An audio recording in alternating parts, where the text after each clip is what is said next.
Welcome back to the ultimate deep dive zone, where we don't just read the headlines, we dissect the truth. Today, we are stepping right into the absolute danger zone. Controversy alert! We are breaking down the top 7 most controversial BTS rankings of the year. And trust me, the internet is still burning over this massive debate.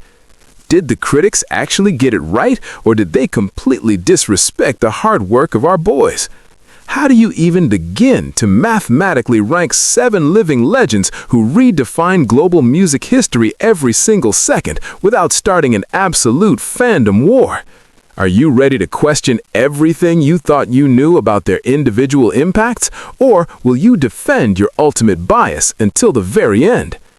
Buckle up and get your facts straight, because we are about to violently tear apart the most debated, frustrating, and mind-boggling list of the year, and I guarantee you won't see these placements coming. Let the chaos begin.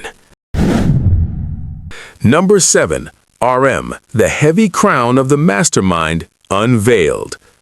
When the highly controversial list dropped and the name Kim Namjoon, our formidable leader RM, appeared all the way down at the number 7 spot, the entire internet practically short-circuited in absolute disbelief and raging fandom civil war. Because how on earth do you critically place the very foundation, the literal brain, and the architectural mastermind of BTS at the bottom of any ranking? Let's get straight into the harsh, uncomfortable reality of this massive controversy, diving deep into the brutal, cold metrics that these so-called industry critics used to justify this placement, which heavily relied on mainstream pop radio play, sheer viral TikTok dance challenges, and immediate streaming velocity, rather than properly evaluating the profound, earth-shattering artistic depth that RM consistently brings to the global music industry. The furious debate instantly ignited when his highly acclaimed solo projects, from the deeply introspective museum-curated masterpiece Indigo to the raw, unfiltered, and wildly genre-defying alternative hip-hop record Right Place, Wrong Person, were aggressively weighed against the pure, catchy pop chart toppers of his bandmates, leading to a completely skewed, frustrating narrative that falsely equated mainstream commercial accessibility with artistic superiority. Think about the gravity of this situation for a second. This is the exact same man who single-handedly carried the immense, crushing weight of being the group's central spokesperson for years, translating not just languages, but incredibly complex cultural nuances when they faced the intimidating, often xenophobic Western media, standing confidently at the podium of the United Nations to deliver speeches that moved millions, and even addressing systemic anti-Asian hate crimes at the White House with the President of the United States. Yet, when it meticulously came down to mathematically ranking his solo musical impact, the list makers completely ignored his unparalleled ability to seamlessly bridge the gap between fine contemporary art and gritty hip-hop, blatantly dismissing his monumental, critically acclaimed collaborations with legendary, culturally significant figures like Erykah Badu, Anderson .Paak, Pharrell Williams, and Tablo, simply because a meticulously crafted, intensely philosophical rap track doesn't naturally rack up the exact same mindless, repetitive streaming numbers as a 3-minute radio-friendly pop anthem.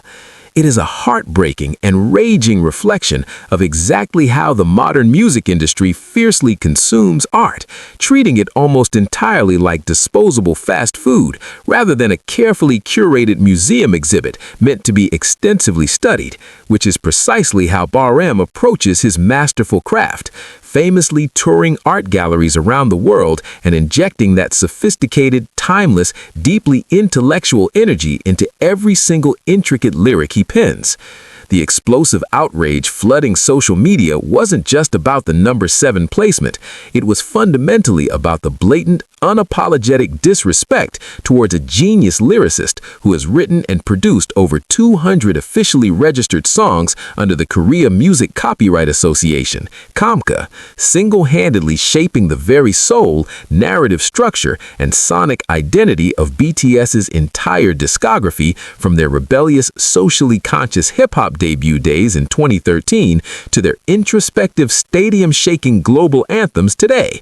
Fans, musicologists, and true cultural analysts argued passionately that if you dare to strip away the flashy algorithmic advantages and the aggressive multi-million-dollar radio campaigns backing other mainstream hits, RM stands completely alone as a towering titan of modern poetry, a deeply thoughtful young man from Ilsan who evolved into a global philosopher, using his solitary music to surgically dissect the agonizing complexities of youth, dual identity, the isolating nature of monumental fame, and the agonizing universal feeling of being completely lost and unmoored in your 20s. Do we genuinely live in a world where profound literary storytelling is inherently punished in musical rankings simply because it requires the listener to actually sit down, reflect, read between the lines, and think, rather than just mindlessly nodding along to a repetitive synthesized beat in a club? The defensive list makers desperately attempted to justify their choice by rigidly pointing to Billboard Hot 100 longevity, physical album sales volume in the first week, and Spotify global daily charting statistics, arguing that the other members simply had a wider, more immediate, easily digestible mainstream appeal that aggressively dominated the pop culture zeitgeist in a more tangible, measurable way during the specific tracking period of the year. But this hollow defense only threw buckets of gasoline on the already raging fire, forcing the global audience to finally ask the genuinely uncomfortable, industry-shaking question: are we lazily measuring the best based strictly on who goes viral the fastest on a social media app? Or are we measuring who leaves a permanent, indestructible, culturally significant legacy in the ongoing history of music and art?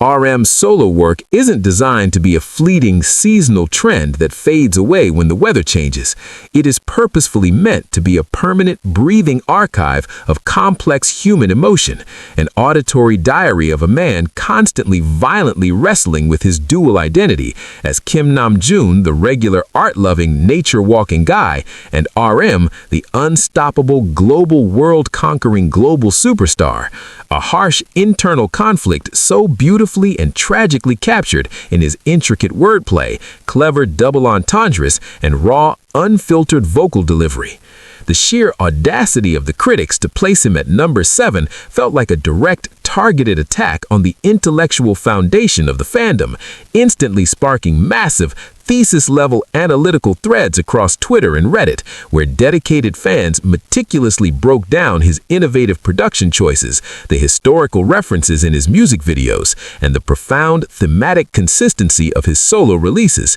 to definitively prove that his massive cultural impact transcends mere numbers on a streaming screen.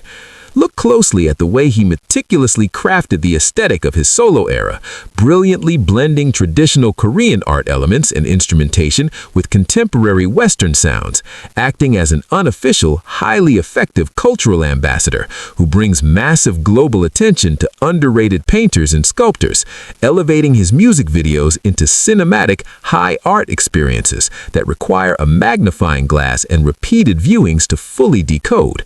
The critics completely fail to recognize that his true influence isn't strictly measured in streaming data alone. It is tangibly measured in the undeniable massive cultural shift he instantly causes every single time he simply recommends a book, instantly crashing publishing websites, draining bookstore inventories, and sending obscure philosophical novels to the absolute top of the global bestseller lists within hours, proving beyond a shadow of a doubt that his intellectual gravity pulls millions of people into a significantly higher state of critical consciousness.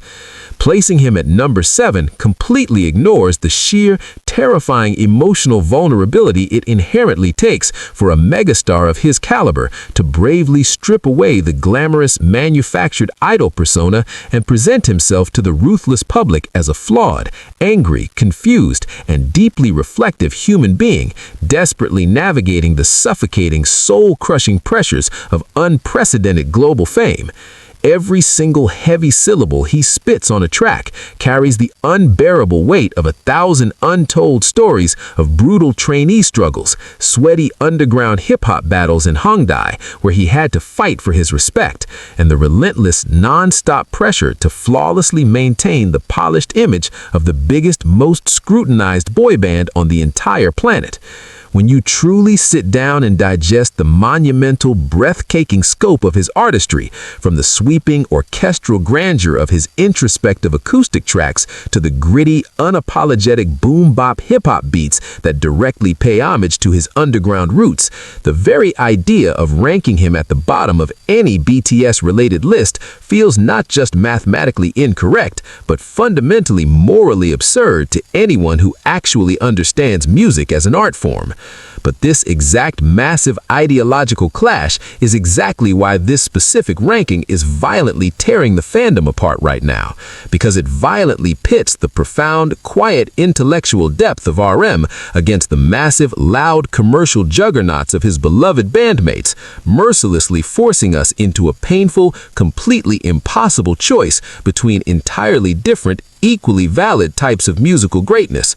Are you genuinely willing to accept the harsh reality that his profound literary storytelling is inherently punished in musical rankings simply because it requires the listener to actually sit down, reflect, read between the lines, and think, rather than just mindlessly nodding along to a repetitive synthesized beat in a club? The intense, emotionally exhausting journey through this highly debated list is only just begun with this shocking revelation. And if this is the immense emotional devastation and fiery debate we're already dealing with at the very first step of the countdown, you are absolutely not ready for the shocking, controversial truths waiting for us as we climb higher up the ranks. Number 6. Jin, the silver voice ignored. The astronaut's unfair gravity. When the incredibly controversial list boldly revealed that Kim Seok-jin, universally known as worldwide handsome and the absolute emotional anchor of BTS, was placed at a shockingly low number 6, the collective gasp from the global fandom was loud enough to shatter glass, immediately sparking a fiery, unstoppable wave of absolute indignation across every single social media platform imaginable. How in the world do these so-called industry experts genuinely justify taking a man who literally paused his soaring, unprecedented global career to bravely step forward as the very first member to fulfill his mandatory South Korean military service, carrying the unimaginably heavy burden of an entire nation's expectations on his broad shoulders, and slap a number 6 on his monumental legacy? The primary, incredibly weak defense fiercely peddled by the critics heavily relied on the incredibly frustrating fact that Jin had only officially released a single solo track, the breathtaking, tear-jerking masterpiece The Astronaut, during the specific tracking period, unfairly comparing his solitary release against the massive multi-track full studio albums unleashed by his younger bandmates. But let's completely destroy that ridiculous narrative right now with hard, undeniable facts, because the sheer, earth-shattering impact of that one single song completely decimated industry standards, instantly becoming a massive, certified million-seller physical album practically overnight, moving well over 1 million physical copies, and proving that his fiercely dedicated fanbase doesn't need a 10-track album to show up in absolute earth-shaking numbers. You have to profoundly understand the deep, raw emotional gravity surrounding The Astronaut, a profoundly beautiful song co-written and gifted to him by none other than Chris Martin of the legendary British rock band Coldplay, a sweeping acoustic pop anthem that wasn't just a regular commercial comeback, but a deeply personal, painfully beautiful farewell love letter to the fans who had to watch him shave his head and march into a freezing, incredibly harsh frontline military training camp just weeks later. The sheer audacity of the critics to practically penalize him for prioritizing his civic duty over aggressive manufactured album promotions is completely mind-boggling, entirely ignoring the historic cinematic moment when he flew a grueling 30 hours all the way to Buenos Aires, Argentina, just days before his enlistment, running across that massive stadium stage into Chris Martin's arms to deliver a flawless, deeply emotional live performance that literally had millions of viewers violently sobbing in front of their screens.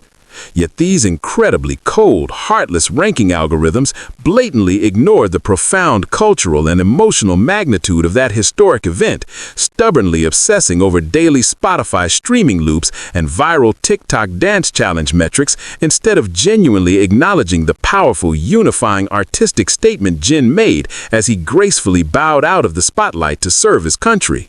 Furthermore, putting him at number 6 is a massive, unforgivable slap in the face to his undeniable, hard-earned status as the silver voice of BTS, completely disrespecting the incredibly arduous, agonizing journey he undertook from being a young, starry-eyed Jungkook University acting major with absolutely no prior singing or dancing experience to becoming one of the most stable, powerful, and technically proficient live vocalists in the entire global music industry.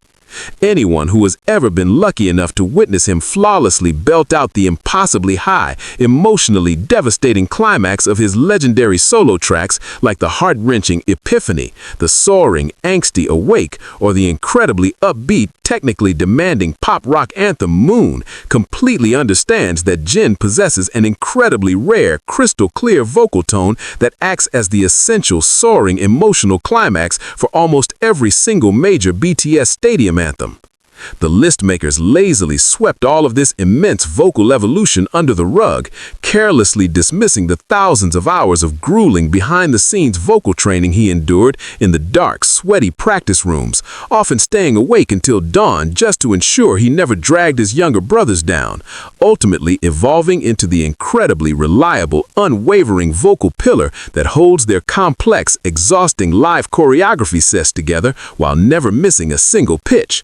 And let's not even begin to forget his absolute unparalleled dominance in the entertainment and variety show sector, where he single-handedly kept the massive BTS brand fiercely relevant in the mainstream South Korean public eye through his incredibly witty, completely unhinged, and effortlessly charming appearances on legendary shows, along with his adorable alien mascot Wootio, proving that true, lasting star power isn't just about singing, but about the incredibly rare magnetic ability to fiercely captivate an audience with nothing but your raw personality and razor-sharp comedic timing.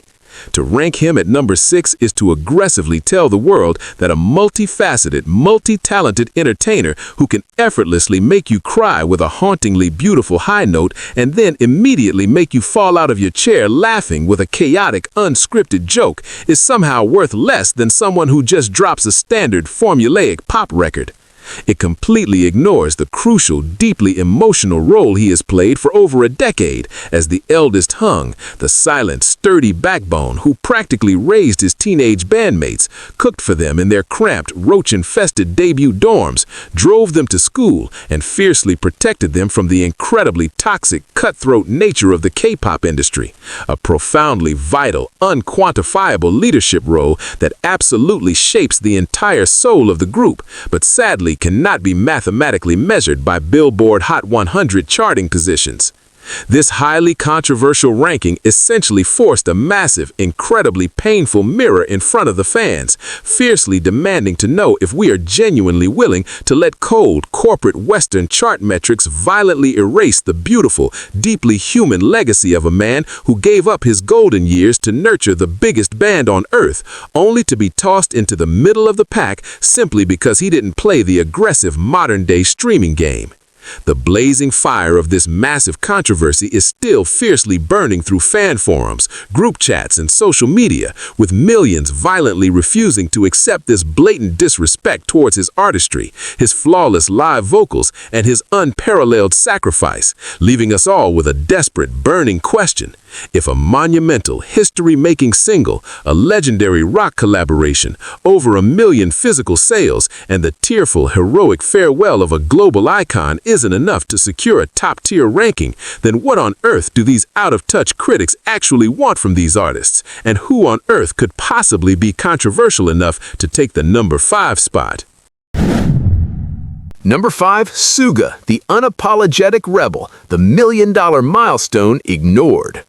When the immensely frustrating and highly debated list finally unveiled that Min Yoongi, universally feared and deeply respected as the razor-sharp producer Suga and the fiercely unapologetic underground rapper Agust D, was carelessly tossed right into the dead center of the pack at number 5, the entire global fandom practically erupted into a massive, unstoppable state of absolute rebellion. And honestly, can you really blame them? How in the absolute world do you critically look at a man who literally set the entire global touring industry completely ablaze, single-handedly carrying the colossal, terrifying weight of the BTS brand on his solitary shoulders by launching an unprecedented, history-making solo world tour, and just casually rank him right in the middle as if he merely dropped a standard promotional single? Let's take a very close, uncomfortable look at the sheer, undeniable mathematical facts that these so-called elite music critics blatantly chose to ignore when constructing this highly controversial placement, because the numbers are absolutely staggering and completely shatter every single argument defending this ranking. We are talking about the legendary D-Day World Tour, a monstrous, continent-spanning live production that aggressively completely sold out a whopping 28 shows across North America and Asia in mere minutes, raking in a mind-blowing, jaw-dropping $57.2 million and pulling in well over 320,000 screaming, devoted fans, definitively crowning him as the artist with the highest-grossing tour by any Asian soloist in United States history. He literally made history by becoming the very first rapper to ever earn over $3 million in a single arena concert in the U.S., turning the massive Kia Forum in Inglewood into his own personal underground hip-hop sanctuary night after night. Yet somehow these incredibly biased list makers essentially looked at these historic, unprecedented touring metrics and decided that a number 5 spot was a completely adequate reward for a man who practically revived the post-pandemic live music economy all by himself.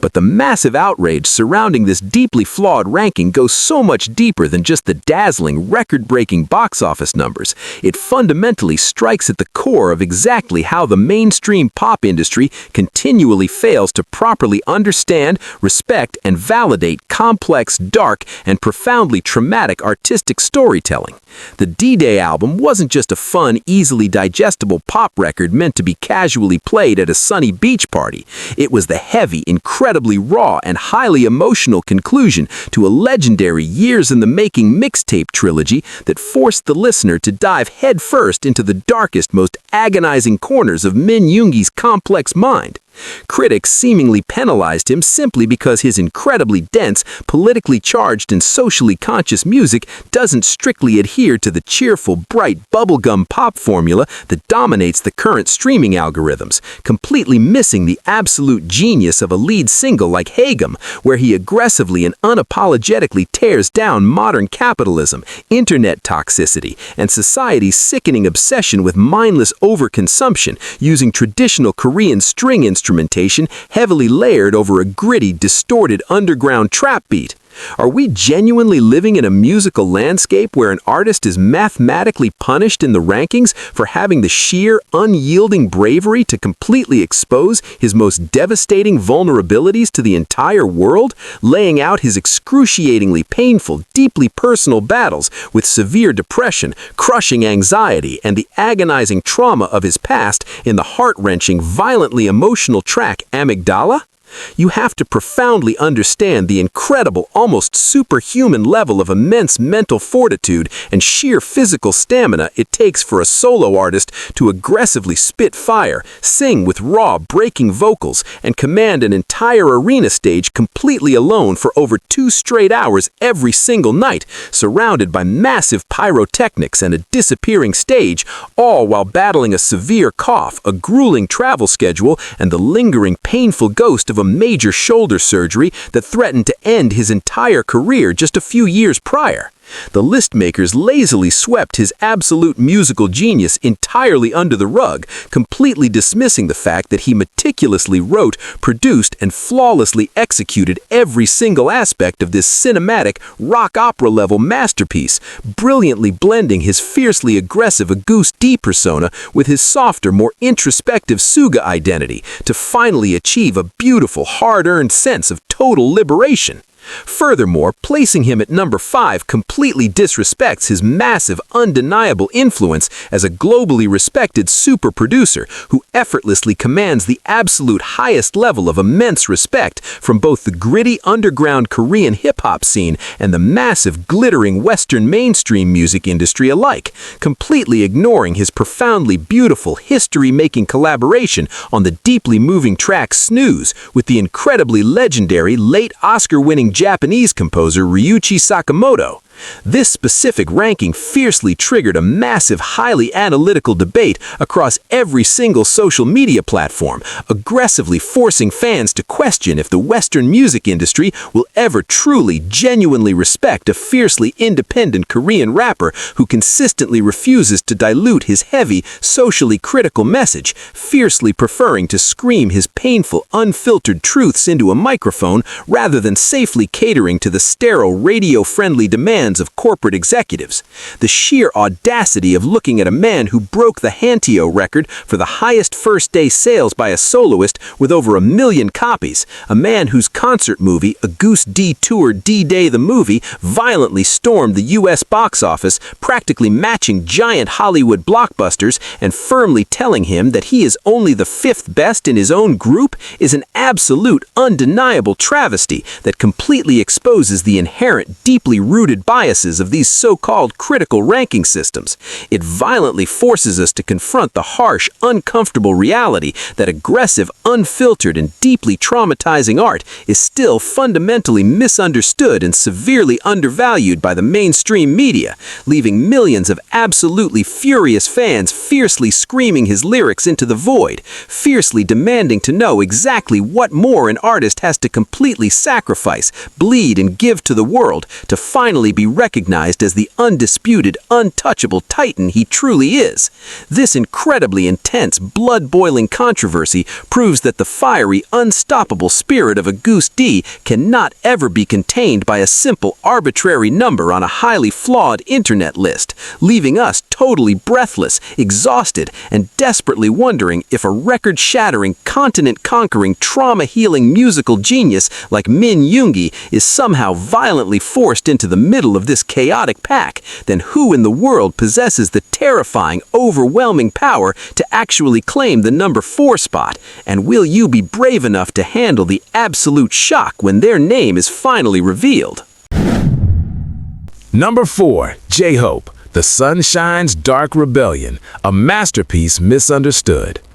When the absolutely infuriating and intensely debated ranking finally revealed that Jungkook, universally adored as our eternal sunshine, the terrifyingly strict dance leader, and the undeniable performance pillar of BTS, was casually slotted into the number 4 position, the sheer collective outrage of the global fandom practically caused a seismic event across the internet. Because how on earth do you critically evaluate a man who literally made unprecedented global history as the very first South Korean artist to ever headline the massive, legendary main stage of a major American music festival and violently reduce his monumental, earth-shattering impact to a mere mid-tier placement? Let us aggressively dive straight into the incredibly harsh, undeniable reality of his absolutely legendary Lollapalooza performance, affectionately and eternally dubbed Hobie-Palooza by millions of fans,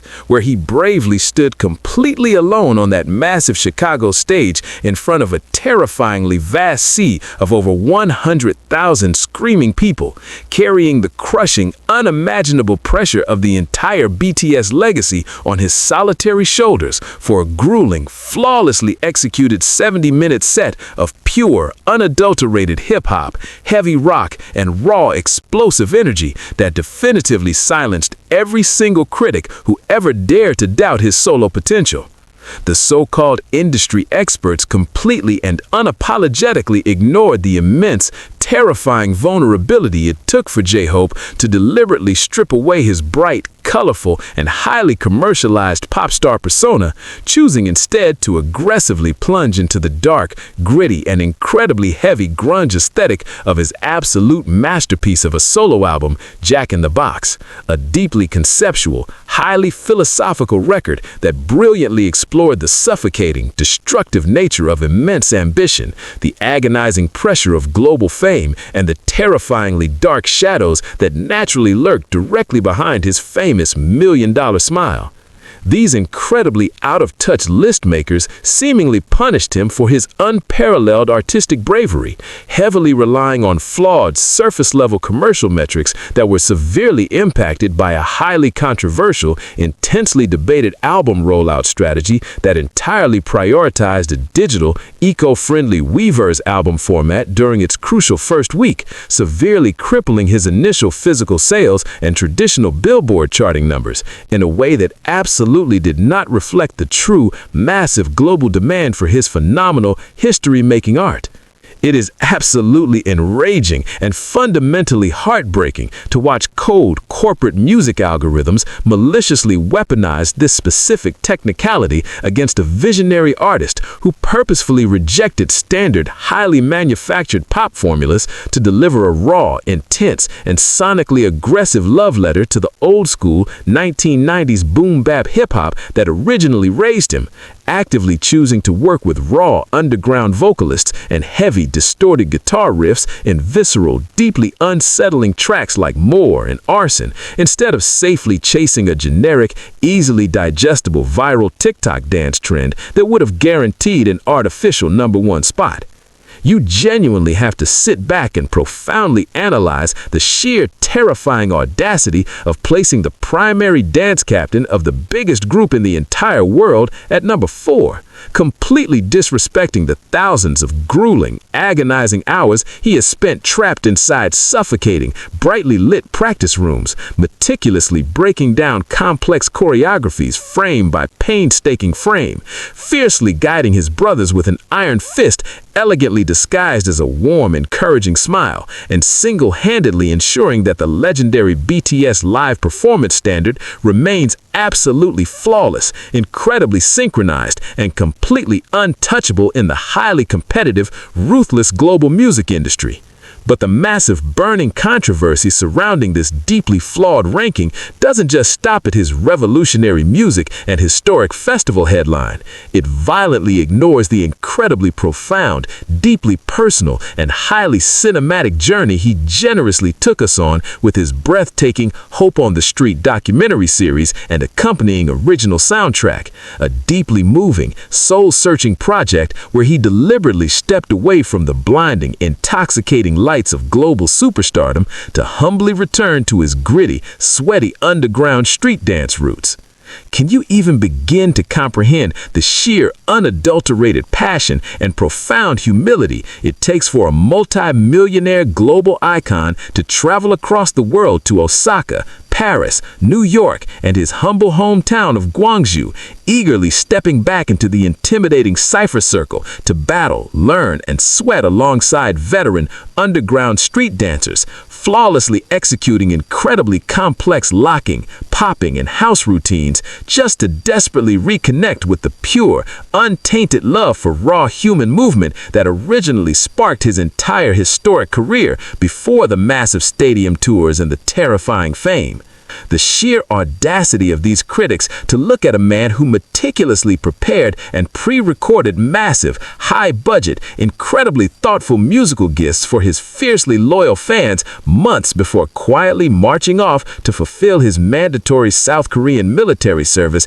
as an elite, heavily decorated drill instructor and casually brand him as the fourth best is a massive, unforgivable insult to his unparalleled work ethic, his profound artistic integrity, and his deeply foundational role within the very DNA of BTS, completely forgetting that without his rhythmic genius, the group's entire sonic and visual identity would fundamentally collapse.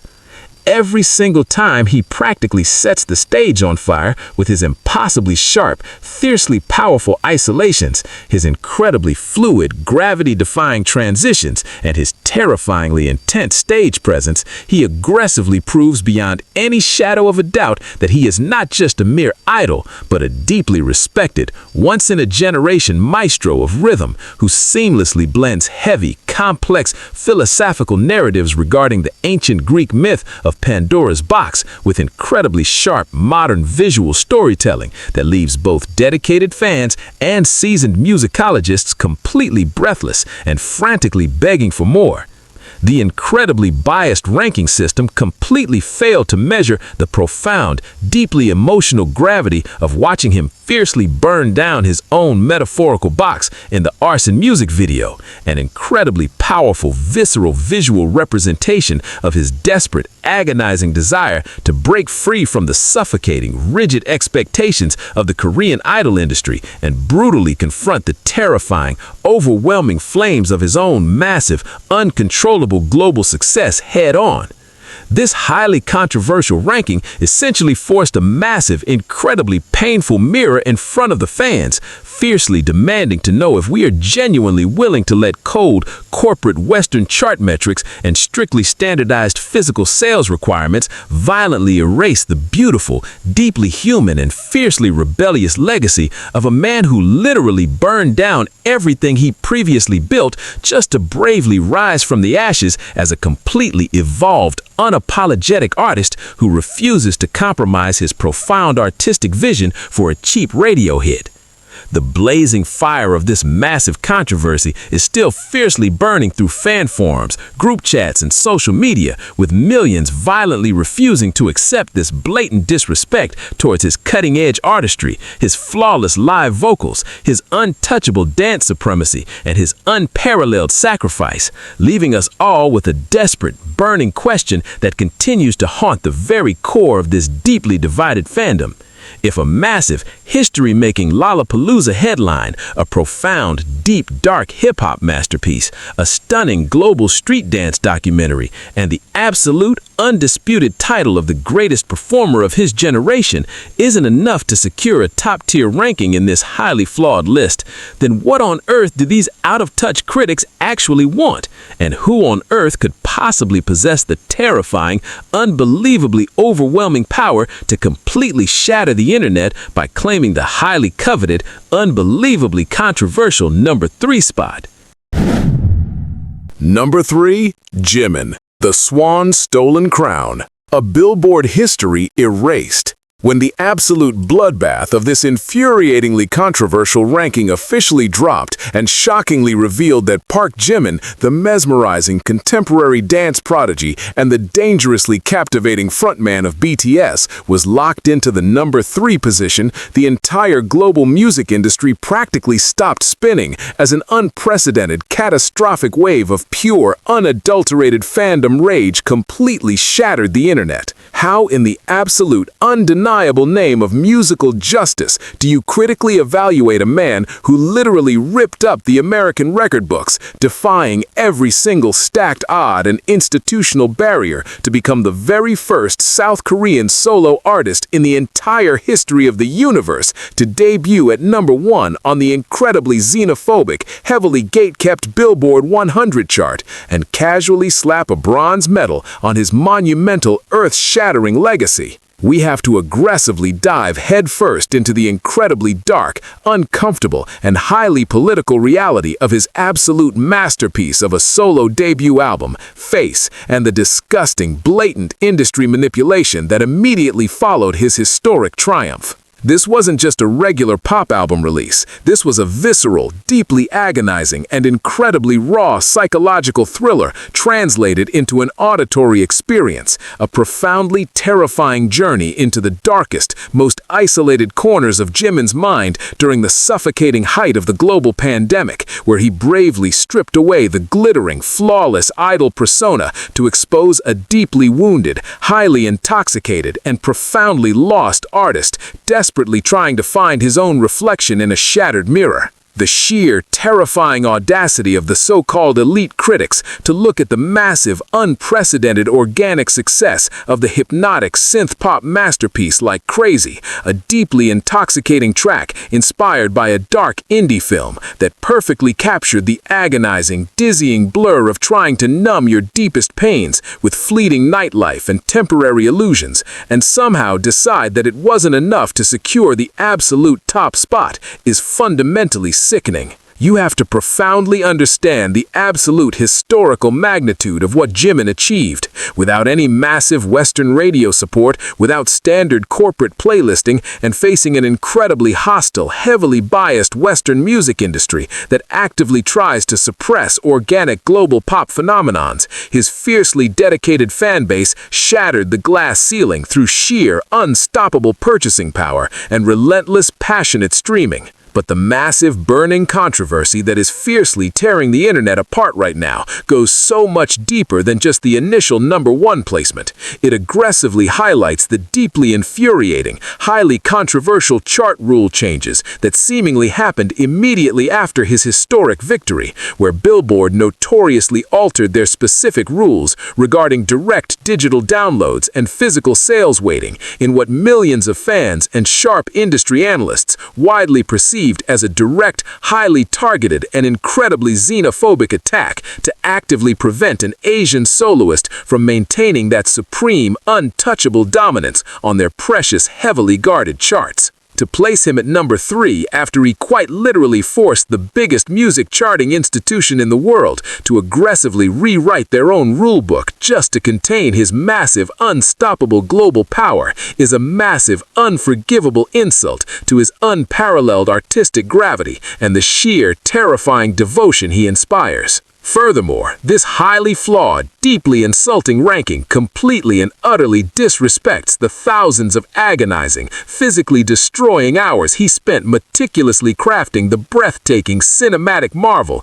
that is the Set Me Free Part 2 music video, an absolute jaw-dropping visual masterpiece of modern art where he fiercely commands a massive, intimidating panopticon-style set, aggressively leading a massive synchronized choir of dancers in an incredibly complex, violently powerful choreography that flawlessly blends aggressive hip-hop isolation with the deeply emotional, gravity-defying fluidity of his prestigious Busan High School of Arts contemporary dance background. Who else in the entire modern music industry has the sheer, terrifying vocal range to flawlessly transition from a gritty, heavily distorted, and deeply agonizing rap vocal delivery that fiercely declares his ultimate liberation from his inner demons straight into a soaring, angelic, and impossibly high falsetto that literally sounds like a celestial being gently weeping, all while executing a choreography so intensely grueling that it leaves professional backup dancers completely breathless and desperately gasping for air on the floor. The critics completely failed to measure the profound, deeply emotional gravity of watching him fiercely shed the suffocating, unbearable weight of constant perfectionism, bravely showing the world his raw, unfiltered creative process in his deeply moving documentaries, where we literally saw him crying in the recording studio with P-Dog, violently fighting through immense self-doubt and desperately pushing his unique, delicate vocal cords to the absolute breaking point just to ensure every single agonizing emotion was perfectly captured on the final track. putting him at number 3 completely ignores his absolute undeniable status as a global cultural titan, a man whose sheer magnetic elegance and terrifyingly powerful global influence instantly crashed massive fashion house websites and caused global sellouts the exact second he was announced as the supreme global ambassador for luxury giants like Dior and Tiffany & Co., proving beyond any shadow of a doubt that his immense, untouchable power aggressively transcends the boundaries of just the music industry, completely dictating global high fashion trends with a single highly photographed glance. This incredibly intense, blood-boiling controversy violently forces us to confront the harsh, deeply uncomfortable reality that the mainstream Western critical establishment is still fundamentally terrified of recognizing the absolute, undeniable supremacy of an artist who seamlessly blurs the rigid lines of gender expression, traditional masculinity, and genre conventions, beautifully merging the aggressive, hard-hitting power of a global pop superstar with the delicate, mesmerizing grace of a classical swan. The blazing fire of this massive controversy is still fiercely burning through every single corner of the internet, with millions violently refusing to accept this blatant, unforgivable disrespect towards his history-making Billboard 100 achievements, his flawless, gravity-defying dance supremacy, his incredibly brave emotional vulnerability, and his undeniable status as the true, undisputed global it-boy of our generation. It leaves the entire fandom totally breathless, exhausted, and desperately wondering if a history-shattering Billboard Hot 100 #1 debut, a profound, deep, conceptual, psychological masterpiece of an album, an unparalleled mastery of contemporary and street dance, and the absolute power to literally force the global music industry to change its own rules, isn't enough to secure the ultimate top-tier ranking in this highly flawed, completely broken list, then who on earth could possibly possess the terrifying, overwhelming, and universe-shaking power to claim the highly coveted, unbelievably controversial number 2 spot? Number 2V, The Baritones' Velvet Rebellion, a jazz masterpiece misjudged. When the smoke finally cleared and this deeply flawed, absolutely infuriating list shockingly unveiled that Kim Tae-young, universally worshipped as the ultimate global visual, the soul-stirring baritone, and the dangerously unpredictable creative maverick of BTS, was permanently locked into the incredibly controversial number 2 position, the entire global fandom practically experienced a collective, heart-stopping meltdown that instantly crashed servers and ignited an absolute uncontrollable firestorm across the internet. How in the absolute undeniable name of musical justice do these so-called elite, out-of-touch critics mathematically justify taking a man who literally ripped up the highly manufactured, aggressively loud K-pop playbook to deliver an absolute unapologetic vintage masterpiece and casually brand him as the runner-up? We need to aggressively dive straight into the breathtaking, deeply nostalgic, and incredibly cinematic universe of his historic solo debut album, Layover, a profound, heavily scrutinized project that completely shattered every single standard industry expectation by bravely abandoning the aggressive, synthetic mainstream pop sound for a lush, analog, and profoundly intimate exploration of classic R&B, soul, and old-school jazz. The critics completely missed the sheer, terrifying artistic bravery it took for Tae-young, widely considered the most heavily photographed, intensely analyzed, and visually objectified face on the entire planet, to purposefully strip away the massive, blinding stadium lights and bravely invite the entire world directly into the quiet, lonely, and deeply reflective corners of his own personal sanctuary. They seemingly penalized him strictly because he blatantly refused to drop a heavily choreographed, TikTok-optimized, artificially generated dance track, completely and utterly ignoring the massive, earth-shattering cultural reset he orchestrated by actively collaborating with visionary creative directors to craft a deeply authentic visual and sonic aesthetic that felt exactly like a beautifully faded, nostalgic 1970s indie film reel. Putting him at a mere number 2 is a massive, unforgivable insult to his incredibly rare, soul-piercing baritone vocal tone, a deep, velvety, and intensely emotive instrument that completely defies and aggressively challenges the modern music industry's sickening, highly manufactured obsession with impossibly high tenors, digitally altered falsettos, and heavily auto-tuned choruses. When you genuinely sit down, close your eyes, and listen to the haunting, melancholic, and deeply intoxicating beauty of Love Me Again, or the incredibly smooth, effortlessly cool, and jazz-infused rhythm of slow dancing, you aren't just listening to a standard, formulaic pop idol desperately chasing a fleeting radio hit. You are witnessing the profound, breathtaking, and deeply emotional rebirth of a modern-day Chet Baker, a true, incredibly sensitive old soul trapped in the glamorous, suffocating body of a global superstar who uses his deeply textured, incredibly husky voice to meticulously paint vivid, heartbreaking landscapes of profound longing, heavy heartbreak, and desperate, agonizing yearning.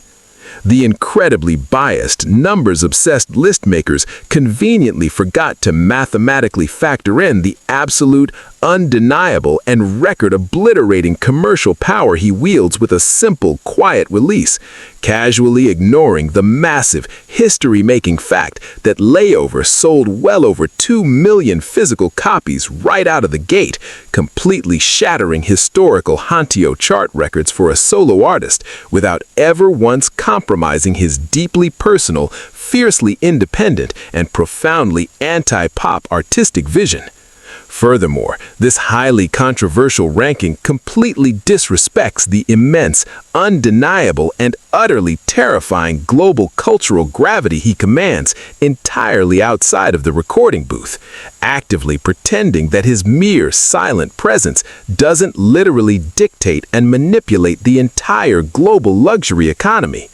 The exact second he was officially announced as the ultimate global face and supreme ambassador for monumental, highly exclusive fashion powerhouses like Celine and Cartier, their massive server websites instantaneously crashed, their entire global inventories were drained in a matter of hours, and massive screaming crowds completely shut down the historic cobblestone streets of Paris just to catch a fleeting 3-second glimpse of his unparalleled, magnetic, and effortlessly intimidating elegance.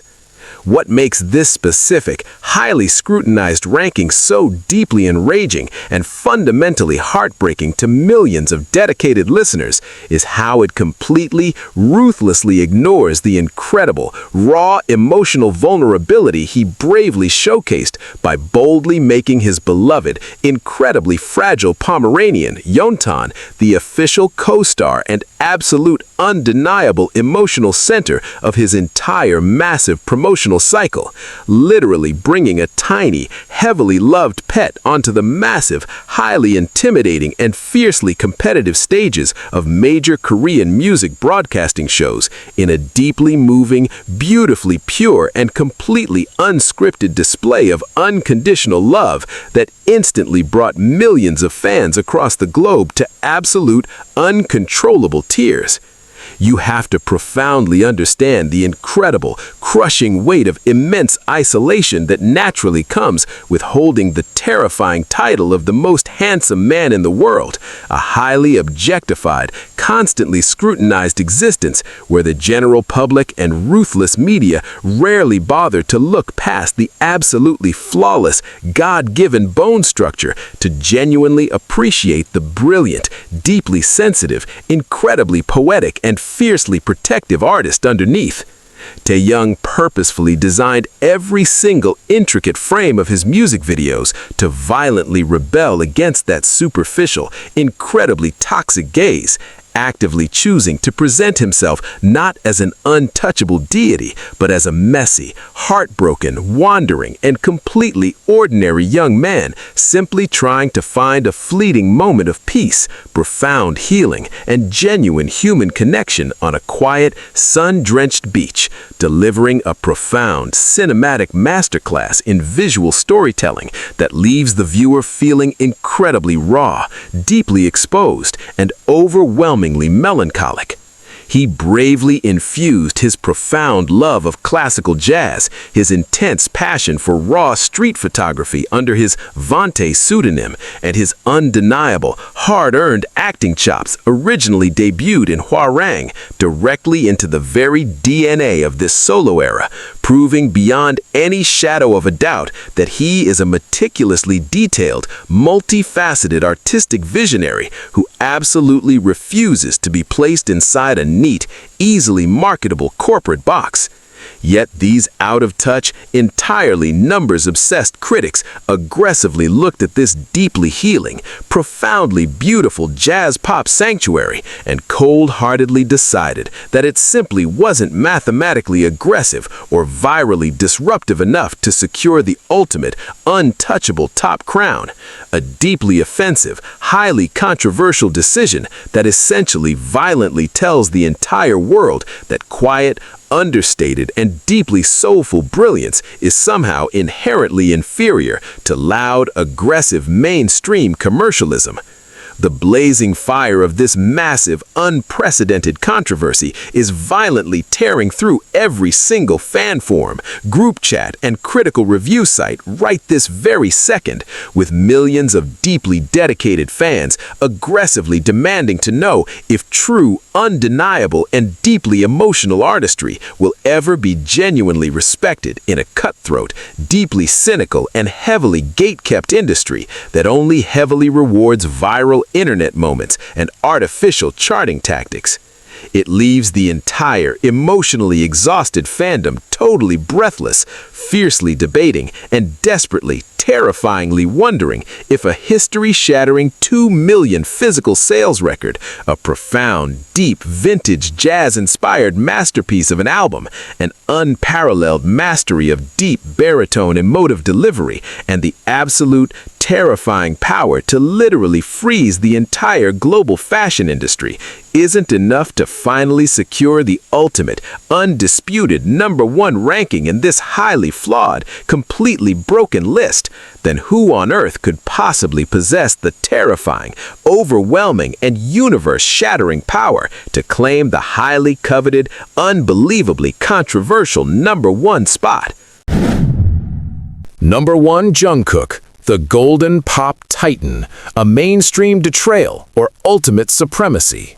When the absolute climax of this heavily debated, deeply polarizing, and entirely chaotic ranking finally dropped like a nuclear bomb on the internet, permanently crowning Jungkook, the Golden Maknae, the undisputed main pop boy of our generation, and the terrifyingly perfect all-rounder of BTS at the absolute, untouchable #1 spot, the entire global music community literally split straight down the middle in an unprecedented World War-level fandom clash. How in the absolute world does the highly coveted, supreme top position spark the biggest, most toxic, and emotionally exhausting controversy of the entire year?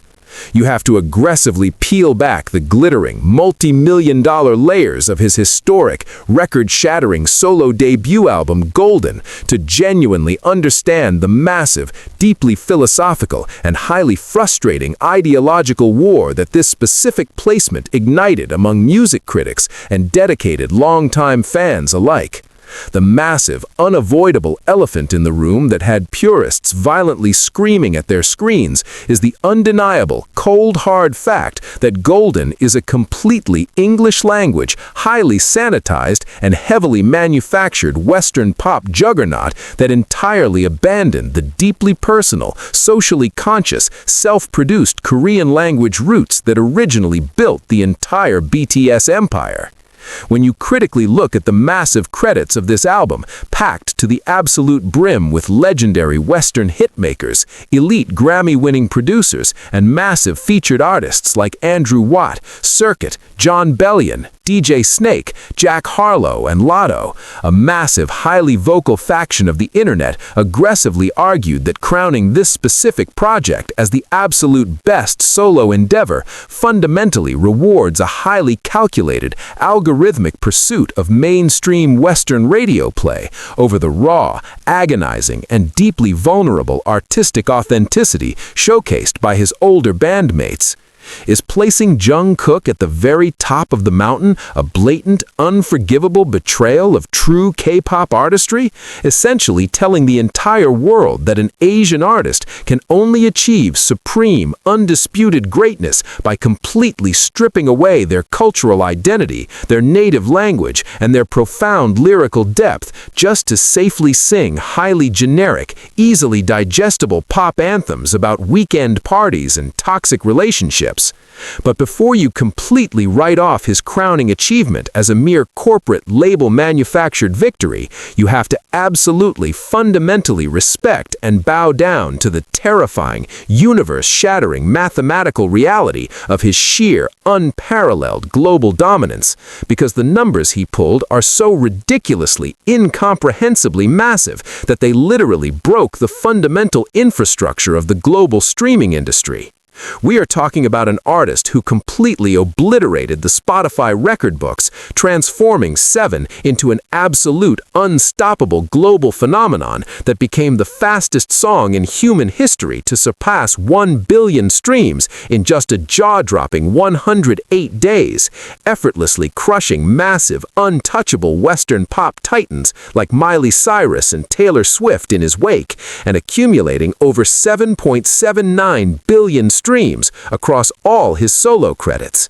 The sheer, terrifying audacity of the critics to doubt his placement is entirely silenced when you violently slam the historical Billboard facts onto the table. He didn't just casually chart, he completely dominated, becoming the very first South Korean soloist to simultaneously debut at #1 on the Billboard Hot 100, the Global 200, and the Global ex-US charts, while his monumental album Golden shattered the Hantio records by selling an absolute mind-bending 2 million physical copies on its very first day, eventually becoming the longest-charting K-pop solo album on the Billboard 200 in history. You physically cannot ignore the profound, earth-shaking cultural gravity he commands when he casually announces a completely impromptu, unannounced live performance at the highly iconic TSX stage in the absolute heart of Times Square, New York, and within mere minutes, thousands upon thousands of screaming, hyperventilating fans completely shut down the entire metropolitan gridlock, creating a massive, highly dangerous mob scene just to catch a fleeting 3-minute glimpse of his flawless, Michael Jackson-esque live vocals and incredibly sharp, gravity-defying choreography. The massive controversy fiercely surrounding his #1 ranking forces us to completely reevaluate exactly what it genuinely takes to be a global superstar in the modern era. Yes, he played the aggressive, highly commercialized Western pop game, but he absolutely, undeniably beat them at their own game, forcing the heavily gate-kept, traditionally xenophobic American music industry to finally bow down and fully accept an Asian man as the ultimate, undisputed it-boy of global pop culture. When you deeply analyze the breathtaking, highly cinematic visual masterpieces like the incredibly intense, heavily choreographed Standing Next to You music video, you aren't just watching a standard K-pop idol, you are witnessing a terrifyingly polished, once-in-a-generation pop prodigy who possesses an incredibly rare, golden vocal tone, so versatile, so fiercely stable, and so universally appealing that it effortlessly crosses every single geographical, linguistic, and cultural boundary on the entire planet. The critics who violently argue against his #1 placement conveniently ignore the sheer, agonizing physical endurance and terrifying mental fortitude it takes to single-handedly carry the colossal, suffocating weight of an entirely English promotional cycle on massive, highly intimidating American talk shows, late-night stages, and massive festival headlines like Global Citizen, flawlessly executing incredibly exhausting, high-energy dance routines while absolutely refusing to rely on heavy vocal backing tracks, proving that his immense, unprecedented success isn't just a byproduct of clever marketing, but the direct result of a decade of grueling, blood, sweat, and tears training in the dark, roach-infested dorms of Seoul. This highly controversial, intensely debated ranking violently forces the massive, deeply divided global fandom to look directly into a harsh, uncomfortable mirror and ask themselves if they are genuinely willing to fiercely celebrate the ultimate, absolute peak of commercial pop perfection, or if they will forever remain incredibly bitter that the highest crown was given to the most westernized, easily digestible project of the entire solo era. The blazing, unstoppable fire of this massive controversy has permanently scarred the internet, leaving millions of fans aggressively fighting in comment sections, fiercely pulling up streaming data, and violently debating the true, fundamental meaning of artistic integrity in a brutally cutthroat, algorithmic-driven world, definitively proving that when you sit at the absolute top of the global throne, the crown is always going to be incredibly, unbearably heavy.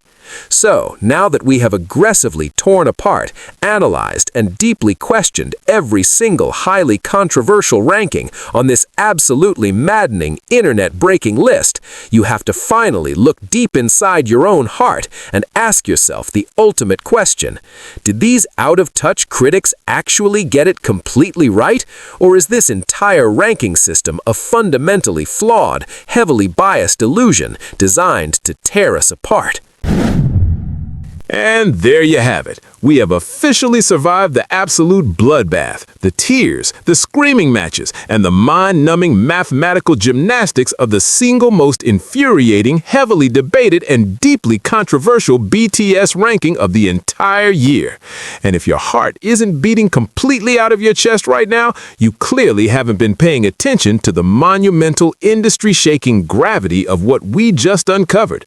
We just took a grueling, emotionally exhausting, and entirely unapologetic journey through the very soul of the biggest musical act on the entire planet, violently ripping away the superficial, glittering curtain of mainstream Western media to expose the harsh, incredibly uncomfortable reality of how global art is ruthlessly consumed, mathematically judged, and heavily penalized by a deeply flawed, hyper-capitalist streaming system that entirely values quick 15-second viral TikTok dances over profound, life-altering artistic vulnerability. Think about the absolute terrifying magnitude of what these 7 young men from South Korea have genuinely accomplished. They didn't just break the glass ceiling, they absolutely obliterated the entire architectural foundation of the xenophobic, highly gatekept Western music industry, forcing legendary institutions like Billboard and the Grammys to aggressively rewrite their own historical rulebooks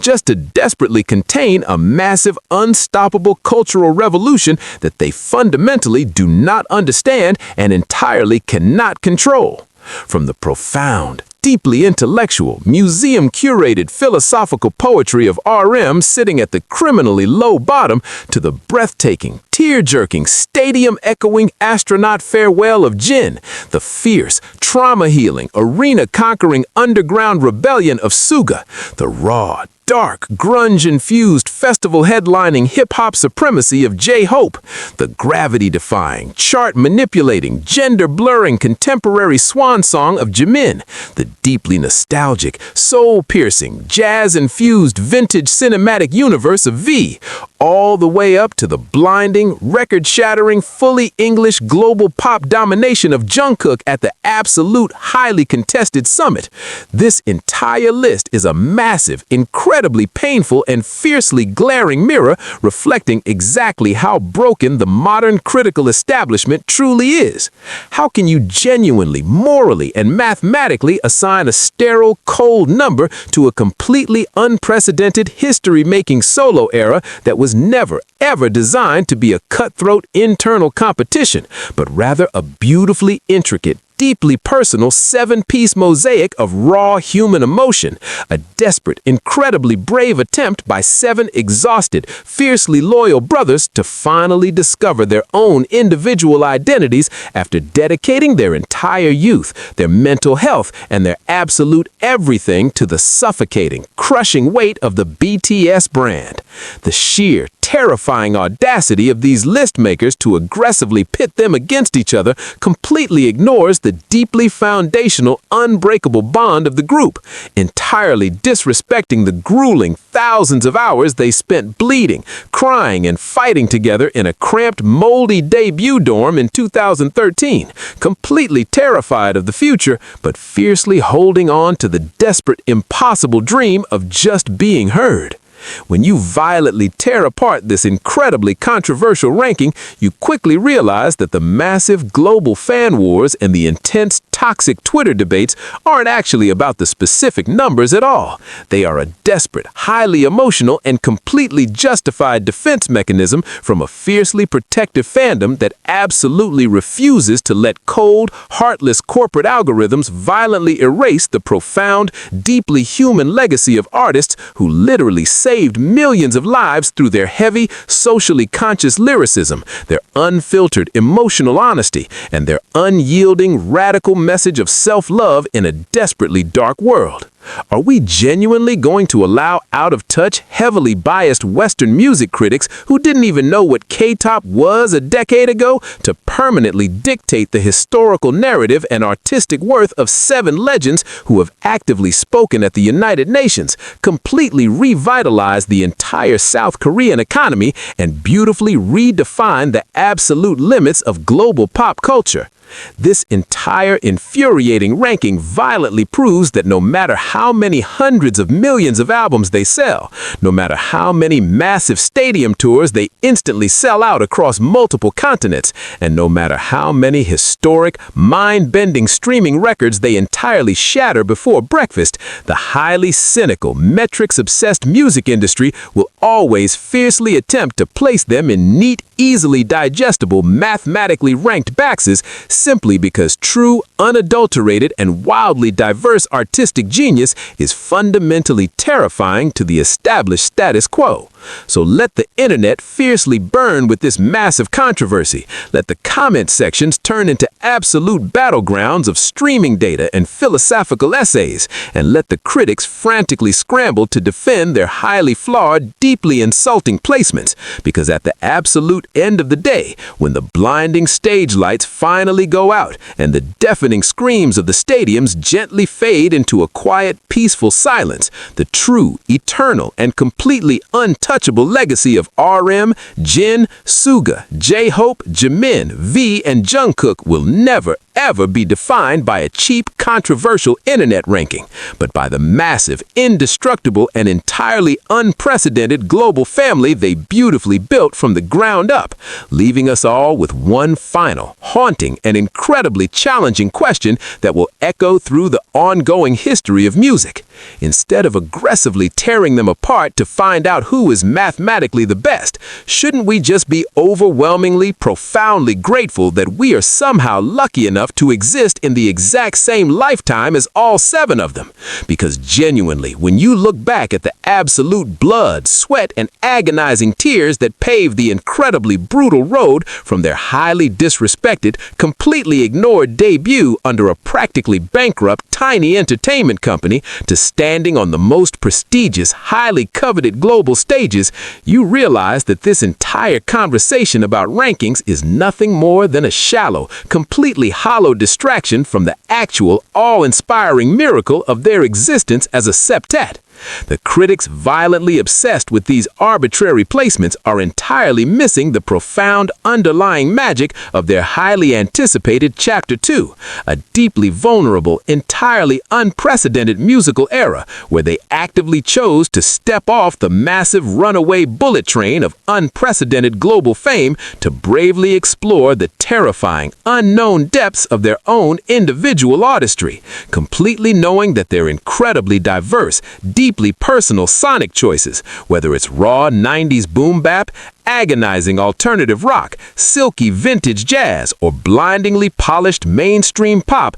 would inevitably spark these exact, highly toxic, deeply frustrating comparisons. But maybe, just maybe, that was the entire brilliant mastermind point all along, to beautifully and forcefully demonstrate to the rigid, highly formulaic global music industry that the legendary BTS brand isn't just one singular, easily categorizable pop sound that can be neatly ranked on a generic list, but rather a massive, incredibly complex, and entirely boundless cinematic universe of 7 distinct, equally powerful and fiercely independent artistic galaxies that are mathematically impossible to compare. So as you furiously close out of this infuriating list, absolutely seething with righteous indignation and aggressively preparing your thesis-level arguments to fiercely defend your ultimate bias in the brutal trenches of social media, take a deep, grounding breath and profoundly remember that their individual solo achievements aren't actually competing against each other.